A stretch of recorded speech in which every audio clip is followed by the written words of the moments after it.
Hola a todos de nuevo.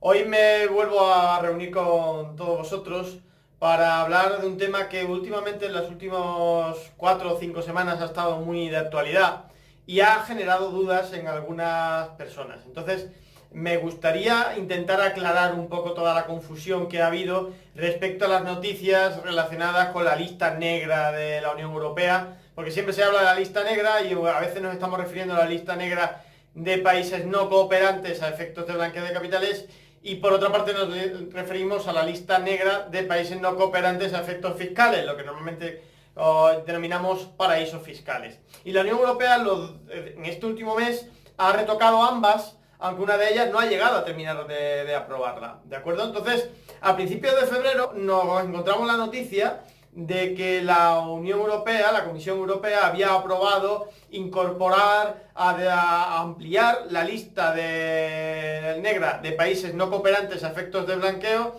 y había incluido, entre otros, pues Arabia Saudí, a Bahamas, y esto no había sentado nada bien a nivel mundial, ni a nivel interno, y lo que parecía que había sido aprobado, realmente después no fue así. Y a día de hoy, esa lista negra de países no cooperantes a efectos de blanqueo de capitales no ha sido retocada respecto a la última de finales de 2018, ¿vale?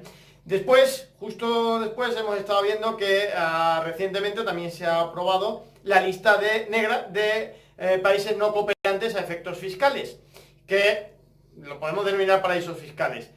De manera que son distintas. Son dos listas distintas y a efectos de prevención de blanqueo de capitales, las dos tienen un efecto distinto.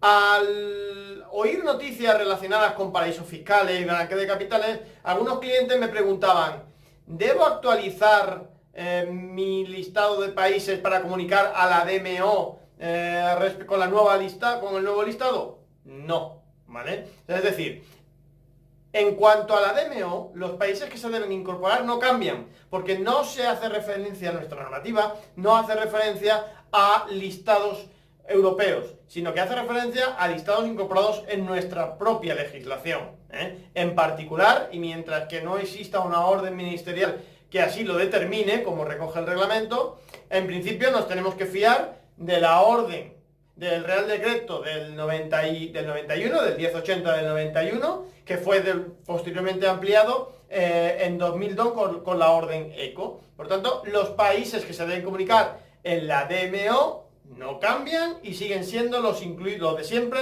incluidos en estas normativas nacionales. Entonces, ¿en qué nos afectan todos estos listados que está promoviendo la Unión Europea de no cooperantes y de paraísos fiscales? Bien, nuestra normativa establece que hay que aplicar medidas de diligencia reforzada a los países considerados de riesgo. Y, entre otros, los países que se consideran de riesgo son 5 categorías, pero yo me voy a mencionar a las 2 que nos afectan con la actualidad. Uno, los que tienen deficiencias en aplicación o en controles para la prevención del blanqueo de capitales y la financiación del terrorismo. Y otro, los considerados paraísos fiscales. Bien, nos obligan a aplicar medidas reforzadas de diligencia debida. Uno, en cuanto a los que no cooperan o tienen debilidades en el ámbito de la prevención del blanqueo de capitales, tenemos 2 fuentes oficiales. Una, la lista del GAFI, que sabéis, se van actualizando cada vez que hay un plenario del GAFI. Recientemente la última modificación fue el pasado mes de febrero. Y la lista de no cooperantes de la Unión Europea. Esta lista es la que se parecía que iba a cambiar en febrero, pero no ha sufrido cambios y se mantiene la que tenemos desde octubre de 2018. Los países que estén incluidos en esta lista y los países que estén incluidos en la lista del GAFI, debemos aplicar medidas reforzadas y darle un scoring de riesgo alto en nuestra calificación del perfil de riesgo que definamos internamente.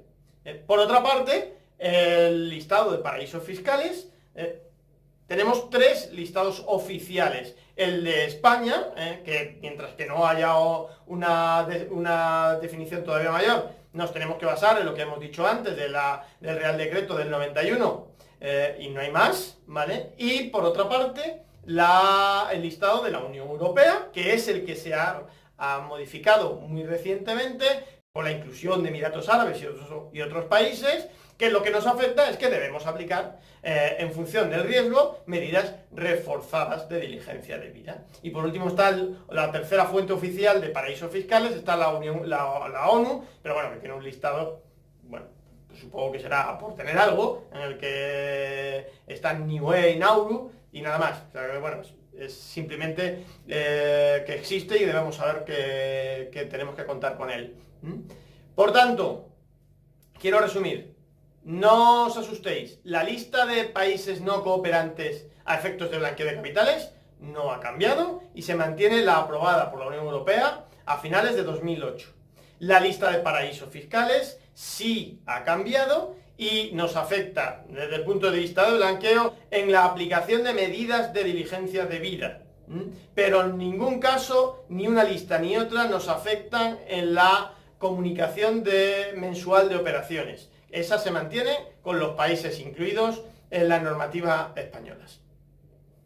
Espero que haya sido un poco aclaratorio. En cualquier caso, en la página web de APREBlanc tenéis cada uno de los listados de países de riesgo actualizados continuamente. Ahí podéis confirmar qué países son los que están actualmente y cuáles son los que han dejado de serlo.